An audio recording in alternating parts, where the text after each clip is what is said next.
काळा समुद्र, ज्याला इंग्रजीमध्ये ब्लॅक सी म्हणतात, जगातील सर्वात अद्वितीय आणि रहस्यमय सागरी क्षेत्रांपैकी एक आहे. हा समुद्र युरोप आणि आशिया दरम्यान स्थित आहे आणि त्याच्या सभोवताली अनेक देश आहेत. तुर्की, रशिया, युक्रेन, बल्गेरिया, रोमानिया आणि जॉर्जिया.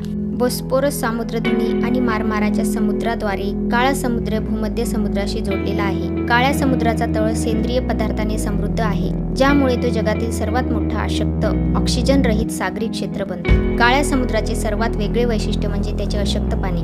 त्याच्या खोल पाण्यात ऑक्सिजनची कमतरता आहे, त्यामुळे तेथे प्राणी आणि वनस्पती वाढू शकत नाहीत. फक्त जीवाणू आणि इतर काही सूक्ष्मजीव येथे जिवंत राहू शकतात. काळ्या समुद्राच्या तळाशी मिथेन आणि हायड्रोजन सल्फाइड वायू मोठ्या प्रमाणात आढळतात. समुद्राच्या तळावरील सेंद्रिय पदार्थांच्या विघटनापासून हे वायू तयार होतात. काळ्या समुद्राच्या पृष्ठभागावरील पाणी जैवविविधतेने समृद्ध आहे. अनेक प्रकारचे मासे, जलचर वनस्पती आणि इतर सागरी प्राणी येथे आढळतात, जे पृष्ठभागावरील पाण्यातील मुबलक ऑक्सिजन